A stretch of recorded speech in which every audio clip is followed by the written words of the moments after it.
310 رجلا معهم فرسان فقط يواجهون 1000 مقاتل بالخيل والدروع.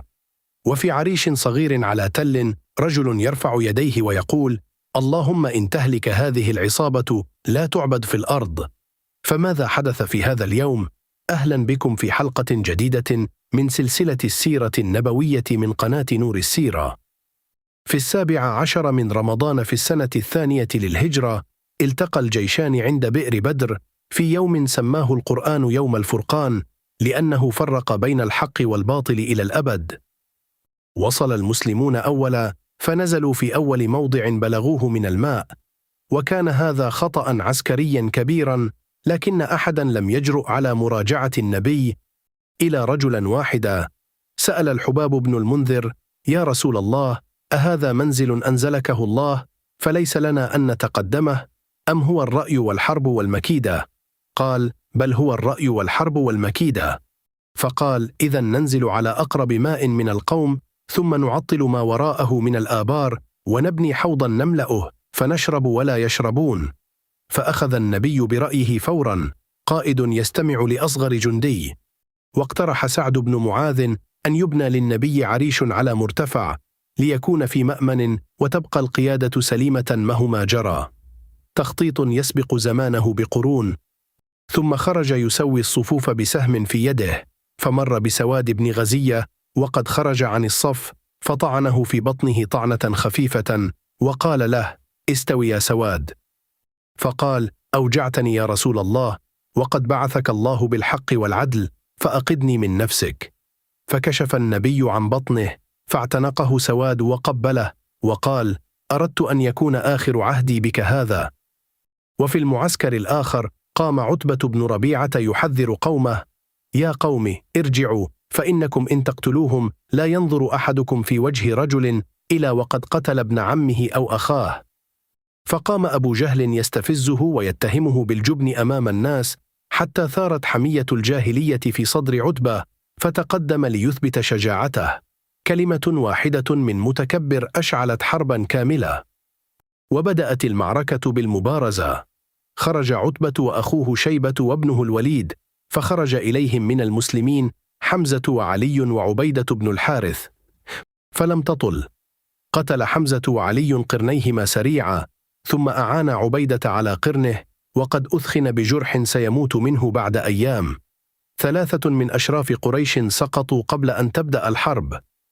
ثم اتحم الجيشان، غبار وصهيل وصياح، 300 يقاتلون 1000 في واد ضيق لا مهرب فيه.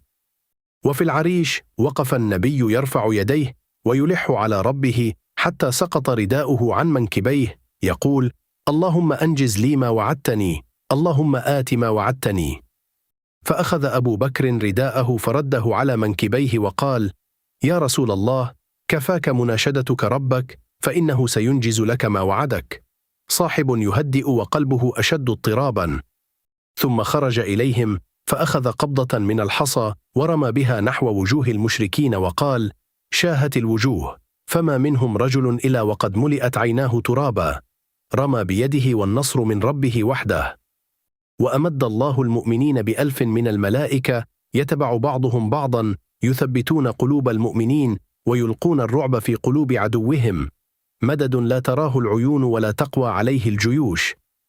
وحدث رجل أنه كان يتبع مشركا ليضربه، فسمع صوت الصوت فوق رأسه، ورأى المشرك يسقط قبل أن يصل إليه سيفه. يومها علموا أن معهم في الوادي من لا يرونه. وقاتل الصحابة قتال من لا يرجع إلى منتصرا أو شهيدا. رمى عمير بن الحمام تمرات كان يأكلها وقال: إنها لحياة طويلة إن أنا عشت حتى آكلها. ثم قاتل حتى قتل. وسأل غلامان صغيران من الأنصار عبد الرحمن بن عوف: أيهم أبو جهل؟ فقال: وما تريدان منه؟ قالا: عاهدنا الله إن رأيناه أن نقتله أو نموت دونه. فما إن أشار إليه حتى انقضا عليه كالصقرين، فضرباه حتى سقط. صناديد قريش يصرعون بأيدي غلمان لم تكتمل قوتهم بعد. ووجده عبد الله بن مسعود صريعا بآخر رمق، فوضع رجله على عنقه وقال: هل أخزاك الله يا عدو الله؟ فقال في كبره حتى وهو يموت: وهل فوق رجل قتلتموه قومه؟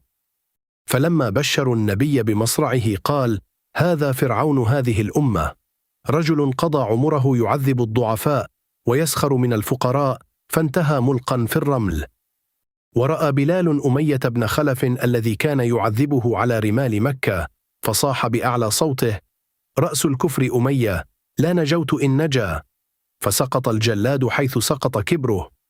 وانتهت المعركة ب70 قتيلا و70 أسيرا من قريش، أكثرهم من ساداتها وقادتها، مقابل 14 شهيدا من المسلمين، نتيجة لا يصدقها عقل. 14 رجلا، 6 من المهاجرين و8 من الأنصار، أسماء يحفظها التاريخ واحدا واحدا، لأن ثمن هذا الدين لم يكن رخيصا في يوم. ثم أمر بقتل المشركين، فألقوا في قليب من قلب بدر، ثم وقف يناديهم بأسمائهم: هل وجدتم ما وعد ربكم حقا؟ فإني وجدت ما وعدني ربي حقا. ثم جاءت مسألة الأسرى، أشار أبو بكر بالفداء رجاء أن يهديهم الله، وأشار عمر بقتلهم لأنهم أئمة الكفر، فأخذ النبي برأي أبي بكر، وجعل فداء من لا مال له منهم أن يعلم 10 من أولاد الأنصار الكتابة. أول مرة في التاريخ يفتدى أسير بالعلم لا بالذهب. وسبق البشيران إلى المدينة يحملان الخبر، فخرج الناس يستقبلون وما يصدقون. وفي مكة كان الصراخ في كل بيت تقريبا، فما من دار إلا وفيها قتيل أو أسير. وفي بدر درس لا ينسى، أخذوا بكل سبب، فاختاروا الأرض والماء وسووا الصفوف، ثم علموا أن النصر لا ينزل بالعدد ولا بالسلاح، وإنما هو من عند الله وحده. والآن أخبرونا أي موقف من حلقة اليوم أعجبكم أكثر؟ شاركونا في التعليقات، وإن أعجبتكم الحلقة فاضغطوا زر الإعجاب واشتركوا في القناة. وفي الحلقة القادمة ما بعد بدر، غدر بني قينقاع، وقريش تجهز ثأرها في أحد. تابعونا، والسلام عليكم.